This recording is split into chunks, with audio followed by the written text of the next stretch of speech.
Olá pessoal, tudo bem? Vamos dar continuidade à nossa aula sobre agropecuária, tá? Então essa é a nossa aula, parte 2 da primeira, que a gente se aprofundou em pecuária, sabendo que agropecuária se trata tanto de pecuária quanto agricultura. Sendo assim, hoje a gente vai falar de agricultura.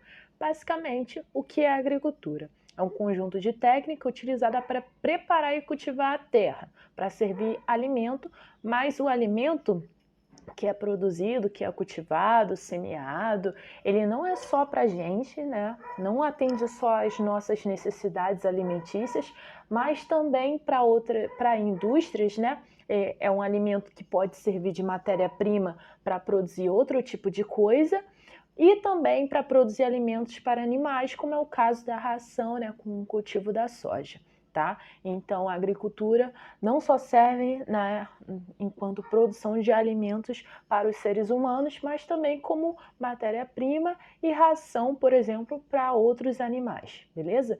E assim como a pecuária, ela pode ser dividida de uma forma intensiva ou uma forma extensiva. Por quê?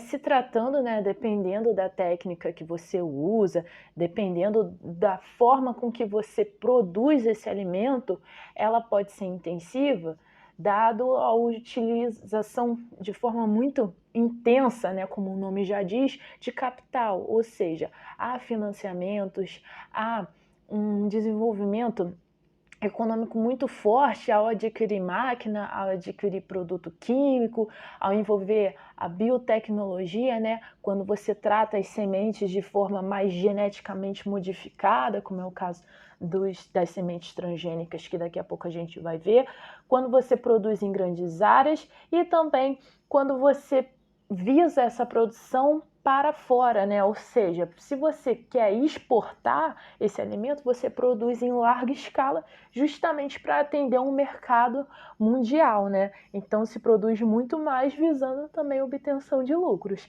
E outra coisa também que a gente percebe na agricultura intensiva é que o processo produtivo todo envolve a industrialização, ou seja, envolve aí tanto a, a escolha, né, de sementes geneticamente modificadas, como eu disse para vocês, desde o seu cultivo, né, até a entrega, até a comercialização, que envolve aí transportes, né, que precise de uma carga muito grande, né? Então você vê aí o uso de caminhões, contêineres até, como a gente estudou, né, em transportes, ou se vocês não estudaram, vocês já vão estudar em algum momento da vida de vocês. Então, o que a gente pode dizer que a agricultura, com o que a gente conhece como Revolução Verde, passou a incorporar a tecnologia, passou a incorporar a industrialização. Então, não, por mais que seja em campos, né, por mais que seja em muitos casos em ambientes rurais, não quer dizer que não é moderna, pelo contrário, pode envolver aí uma alta tecnologia, tá? Por outro lado, a gente tem a agricultura extensiva, que aí você já entende aí uma agricultura mais tradicional, né, por vezes, com os seus produtores próprios do campo, né, aqueles que moram no campo, que vivem da alimentação do campo, e aí você vê a própria família como mão de obra e um investimento não tão, né, intensivo, não tão capitalizado quanto a da agricultura intensiva. E, gente, dada essas duas diferenciações, a gente vai encontrar aí várias técnicas e sistemas agrícolas, ou seja, conforme você tem aí uma variedade muito grande, né, de forma de você tratar a agricultura, você vai ver técnicas assim diversas. Por exemplo, a plantation, e você já vê que é um nome meio gringo, ela é uma técnica utilizada desde o início da colonização do Brasil com o cultivo, por exemplo, da cana-de-açúcar. Por quê? Ela envolve aí uma produção em larga escala de uma coisa só. E o exemplo que eu dei é a cana-de-açúcar. Ela precisa de uma área muito grande, geralmente a gente chama, né, de latifúndio, essas áreas muito grandes de cultivo de uma só coisa. Ela utilizava antigamente mão de obra escrava, mas passou a ser utilizar aí uma mão de obra assalariada, ou seja, que ganha salário, mas os salários não são tão altos, tá? E é justamente porque usa a tecnologia, né, e visa aí o mercado externo. Então, precisa sim de uma grande capacidade de terra, né, para produzir esse gênero que é um só, né, uma monocultura, uma coisa só, mas em larga escala para mandar para fora. O terraceamento, se vocês lembrarem, quando eu falei do fenômeno de monções, onde chove muito, é uma região que utiliza muito terraceamento. E aí vocês já indicam aí que se trata do terreno, ou seja, o que ele faz que ela faz essa técnica? Quando um terreno ele é muito inclinado, para não perder a terra, não ser desgastada, não ser erodida, eles fazem como se fosse degraus, né? Escadas, para que não tenha tanta erosão. E essa técnica é justamente utilizada onde chove muito, que é o caso, né, do sul e sudeste asiático. A gente tem a jardinagem, que é aquela que envolve também a agricultura familiar, mas já é o oposto do plantation, em minifúndios, né, em regiões pequenas, em pequenas propriedades. Aqui você tem até uma seleção de semente, você tem um uso de fertilizante e você tem uma presença bem maior de mão de obra, né? E aí você encontra esse tipo de técnica também no sul e no sudeste asiático na produção de cereais, como é o caso do próprio arroz, né? A gente tem a rotação de culturas, que é uma técnica muito inteligente e utilizada em qualquer ambiente, desde que você, né, pense com o ritmo da natureza. Por quê?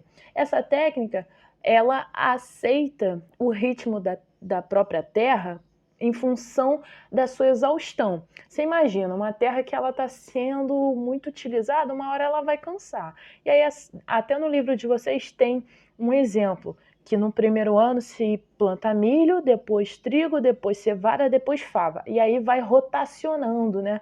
Por isso que é rotação de culturas. Aí tudo porque você visa então que o solo se mantenha fértil em função do seu tempo de descanso, do seu tempo de preparo, né? E aí ele consegue ser adubado, ele consegue ser regenerado para que ele, né, tenha um novo cultivo, beleza?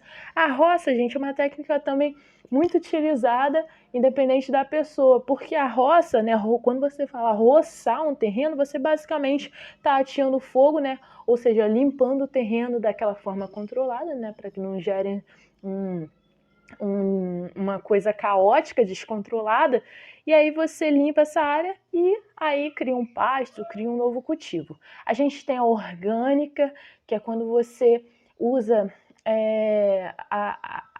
as sementes, né, as culturas, de forma tal qual elas são, né, naturais, sem sintéticos, sem produtos químicos, e como é o caso de fertilizante, que vocês já vão saber onde se utiliza muito, pesticida, as próprias sementes geneticamente modificadas, ou seja, aqui você entende então um pensamento agrícola sustentável, né? A natureza ela tem seu próprio jeito de agir e nesse tipo de técnica, nesse tipo de sistema, ela é respeitada, beleza? A hidropônica é quando você cultiva na água. Aí você vê que as raízes elas estão dentro dessa água, elas retêm os nutrientes e geralmente os aditivos que são utilizados para, né, essa semente, essa raiz ser bem nutrida é a solução nutritiva, né? Aí tem toda uma técnica também. A gente tem as transgênicas, que eu vou me tirar da frente aqui, que qualquer embalagem que tenha esse T indica que a forma de técnica agrícola utilizada foi a transgenia, porque envolve aí uma alta tecnologia, um saber científico muito grande de biotecnologia, porque você modifica a semente, você cria uma semente em laboratório, e aí você vê que fertilizante, pesticida, até mesmo, como eu mencionei, as próprias sementes, elas são produzidas em laboratórios, em indústrias, né? Ou seja, ela não é natural. E há indícios, né, há especulações que podem causar doenças, né, em função de não ser uma coisa natural e nosso organismo, né, ingerir esse tipo de substância externa, né, não natural, que pode gerar, por exemplo, um câncer, né?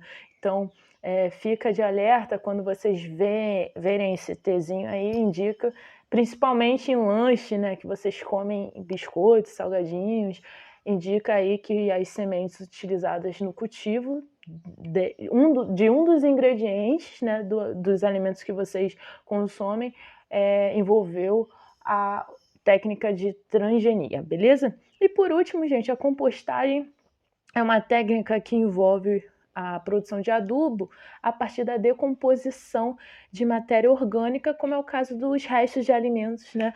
E aí, se vocês veem na página 180, se eu não me engano, pelo menos está aqui, vocês veem um exemplo, né? Que coloca aí até mesmo minhocas, que as minhocas elas criam o humus, né? Uma matéria orgânica muito fértil para, né, ser utilizada de adubo, e assim você meio que dá um ciclo, né, ao descarte de alimento. Você vê o lixo como uma matéria também para continuar aí o cultivo, para continuar dando aí uma fertilização mais natural ao seu processo de agricultura, tá bom? Então é isso, espero que vocês tenham gostado, tá bom? Grande abraço.